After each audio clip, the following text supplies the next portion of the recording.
Tuesday morning, here we are once again. A little clouds today, but it's been partly sunny. But we'll take it. It's not raining anyway. Although we do need some rain, that's one thing for sure. But Pete's on the line with us as we get together and talk a little bit about what's happening around the area, from road reports to sports, right? Right? All that. All that and more. You never know what you're gonna get. That is very, very true. And that's probably going to play out in the next few minutes as well. Hey, had a good time the other day, last Friday. You know what I did? I haven't done What's that? a long time. A dunk tank. Oh, did you really? I was in the 43 North Iowa dunk tank, yeah. Okay. And I stubbed my toe, got a bruise across my foot. So it sounds like you got dunked a few times. Oh, did I ever? First time, it was cold too. It was like an ice bath. Oh, really? Oh, the first time I went in there, it was like a shock to the body. And then, of course, the bottom was a little bit slippery. I wasn't ready for it. Okay. Flopping around in the water like a fish out of water. Yeah. My wife was like, "Do you think he's okay? Do we need to go in and say, is he?" Need a life jacket. Yeah, exactly. I was like, "Holy cow!" But it was a lot of fun. That was for a good cause and free event for the kids and adults. Sure. Yeah, that's awesome. Yeah.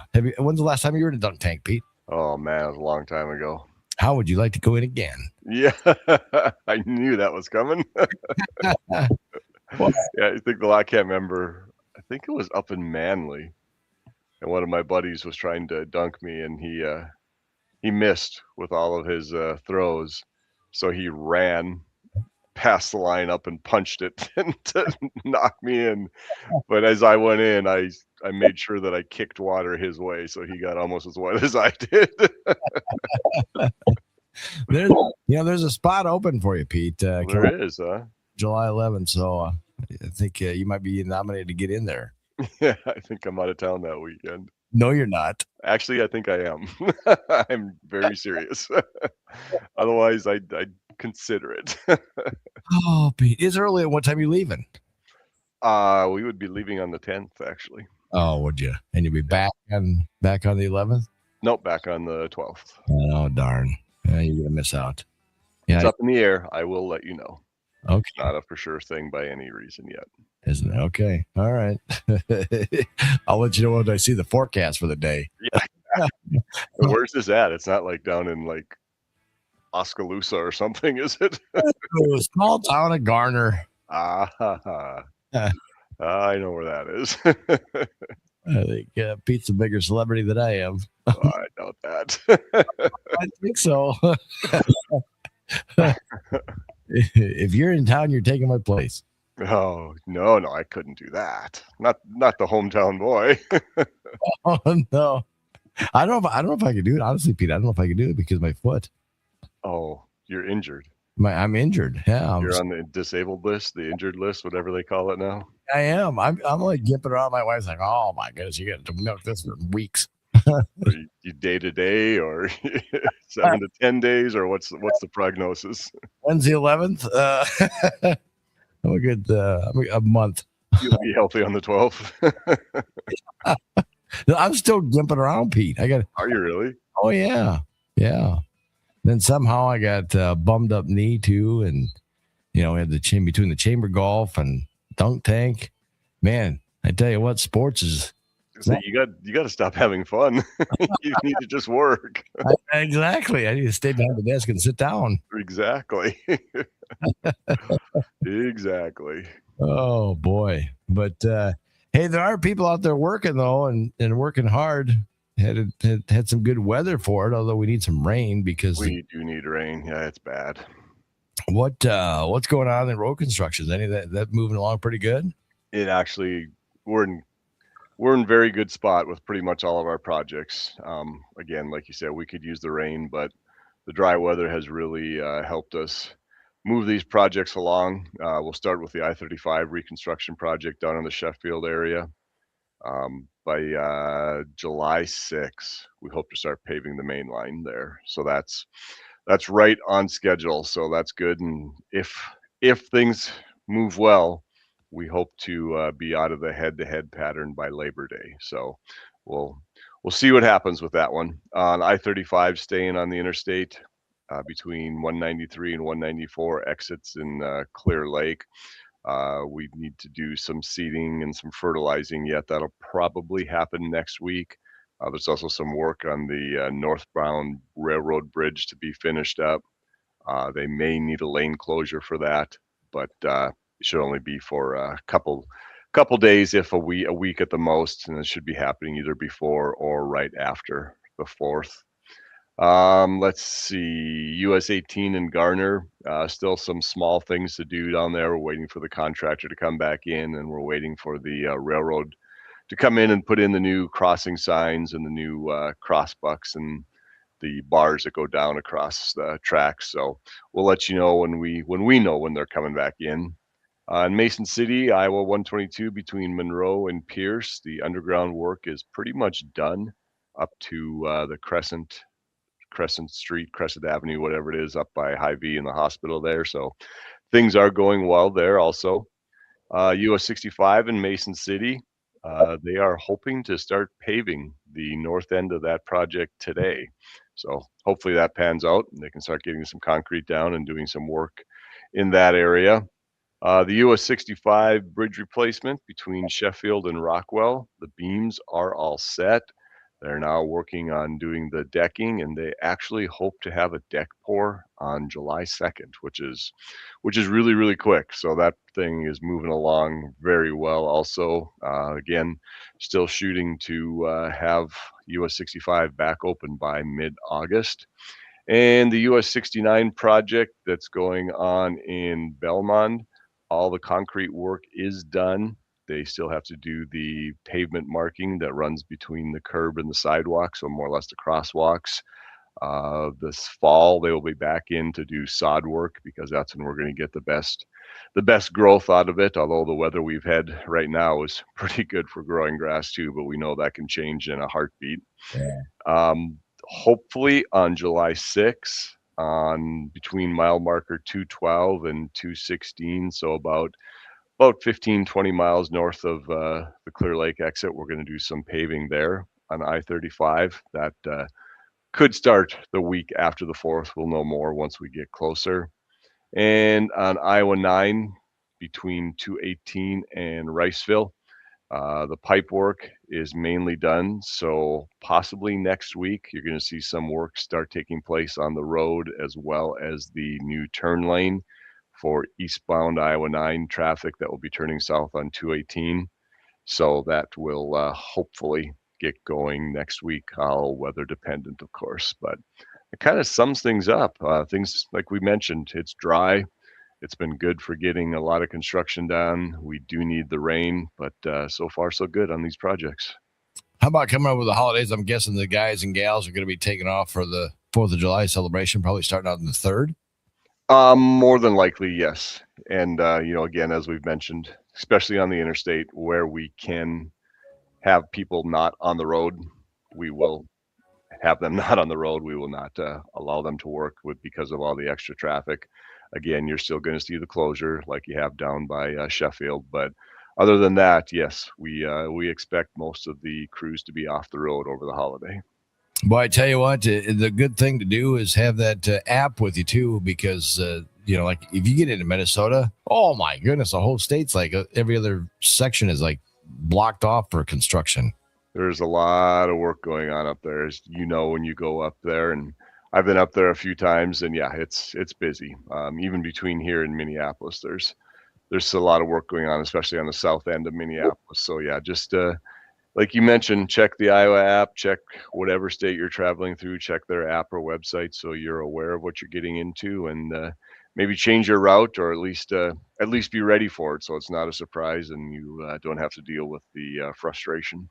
Man, there's the one thing on that app though, Pete, and maybe I just don't have a setting right, but it'd be nice to tell where I'm at. You don't have the setting right. I figured that's what it was. Yeah, you should be able to see where you're at without a doubt. It should follow you just like a regular, Google Map, Apple Map, Waze, whatever. It should you should be able to see where you are. Okay, well, when we get done here, we'll I'll need you to talk me through it. I just hold your phone up, Jay, and I'll show you where to punch. Well, it might change in each state, though. Do you got to reset all that too? I honestly don't know. It's like I said, just like the other ones. There's usually the little icon you punch, and it puts you where you're at, and it follows you. The map follows you as you go down the road. I mean, yes, you would have to, if you go from Iowa to Minnesota, you're going to have to change from the Iowa app to the Minnesota app.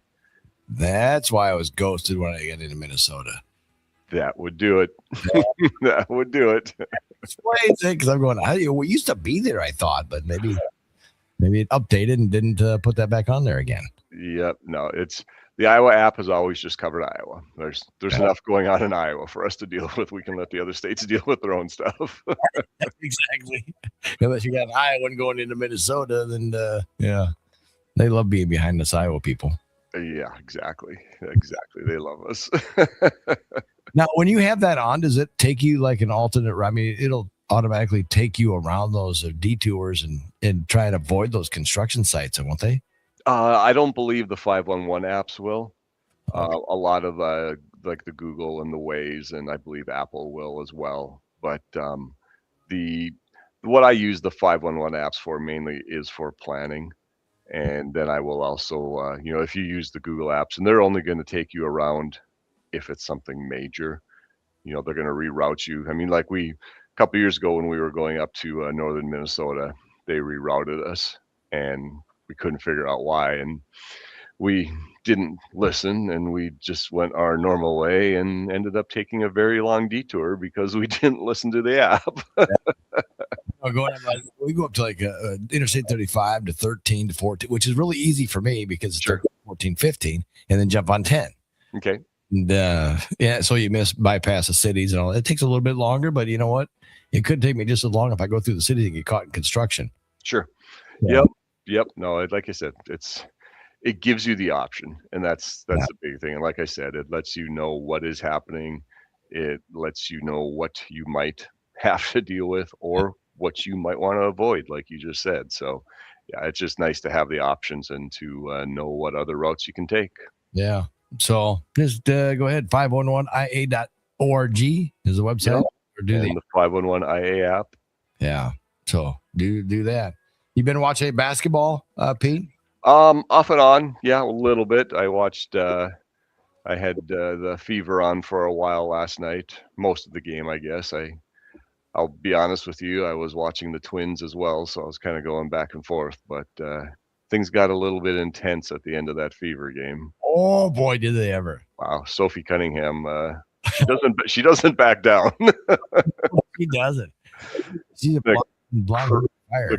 Yeah, the crazy part is those two teams play again tomorrow night. I know it. Yeah, I think that might be must-see TV. They should almost turn it into pay-per-view. Yeah, they almost should. Oh, man, I tell you, it was feisty. Yep, they and it's it's kind of interesting, the history too with Bonner. She played for the Fever. I can't even remember how many games last year, and then she just disappeared. I still don't really know what happened. If she just left the team, if they cut her, if it was a mutual thing. Yeah. But yeah, and like the announcer said, some of that frustration is she's playing on a 5-win team in June, and she went to Phoenix because she thought they were going to be a contender, and it's not working out that way. And I think a lot of frustrations boiling over. Well, that's her own fault. I couldn't agree more. Yeah. Twins win last night then, did they? No, they got beat. Well, they got beat by the best team in baseball, by the Dodgers, 2-1. It was a really good game. There was Shohei Ohtani led off the game with a home run for the Dodgers, and the Twins came up in the bottom of the first, and the leadoff batter was Byron Buxton, and he led off with a home run. Nice. And it stayed that way. I think it was 1-1 until the 6th, and Freddie Freeman hit a home run to put the Dodgers up 2-1, and that's the way it ended. But it was a good game. It was actually, I was impressed. Twins are playing. They're doing much better than I think almost anybody expected them to. And it's, you'd like to see the all-stars and everything, but it's kind of fun too to see some of this young talent and see how they're playing. And we'll see where it goes. They're just like a game or a game and a half out of the last wild card spot right now. And if they can survive these next 2 days against the Dodgers and get back into playing quote unquote normal teams, we'll see how it goes. Yeah. Any word on the Vikings? I didn't have a chance to listen or watch any of that stuff lately. No, the only thing that really sounds just some of the writing on the wall right now, I'm thinking Kyler Murray is going to be the starter. Mm-hmm. That's kind of what I'm seeing. And to be honest with you, other than that, I kind of with you, I didn't follow minicamp real closely. Mm-hmm. I did hear the big interviews on the same day was with Kyler Murray saying that they were all, both quarterbacks are working together, both getting reps, blah, blah, blah. And then they asked McCarthy, and McCarthy said, he's on one side of the room, I'm on the other. I'm trying to win a job. That's all there is to it. It was a little more growly, I guess. And then it was kind of funny. I heard Ben Lieber talk about it the next day, and he said, seriously, what do you want your number one pick to say? Do you want him to say, oh, that's fine, I get it? Or do you want him to be determined and say, no, the heck with this, I'm here to win the job? Yeah. That's what you want him to say. But yeah, there's radio talk shows that have a lot of time to fill, so they're all going to talk and say what they want to fill the time. So we'll see what happens come fall. How long do you think McCarthy sticks around Minnesota? I honestly don't know. I personally really hope they do not give up on a number one pick. When he was hurt his entire first year, his second year, he was in and out of the lineup with a horrible offensive line. So I hope they don't give up on him.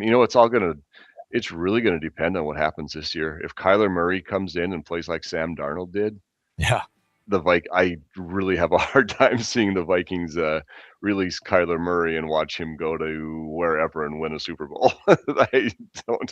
I don't think that would go over real well. So it's really going to depend on what happens with Kyler Murray this year. What's going to happen is we'll take McCarthy, ditch him, Murray will get hurt, then we got no backup again.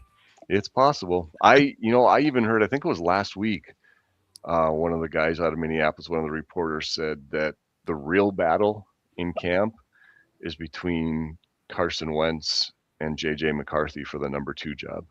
Really? Yeah. Wow. Again, that's a talk show guy talking, or actually, no, this was a beat writer, one of the beat who's, follows the team daily throughout the year. And yeah, that's what he said. The big battle was between McCarthy and Carson Wentz for the number 2 spot. Yeah. McCarthy's slipping. That opened your eyes. Yeah. Oh, it'll be a fly on the wall in the camp. Yeah, exactly. Well, we shall see what happens. Exactly. So, Pete, always great to catch up with you, find out what's going on with the old road construction, and then, of course, get a little sports insight and all that good stuff. It all mixes well. Well, it does. If I just get Pete to go in the dunk tank, that'd be bad. Yeah, we've got a very, very early stages of a motorcycle trip plan, but I think I'm going to try to solidify those plans really soon. We've got to go on this weekend. Yeah. Excuse.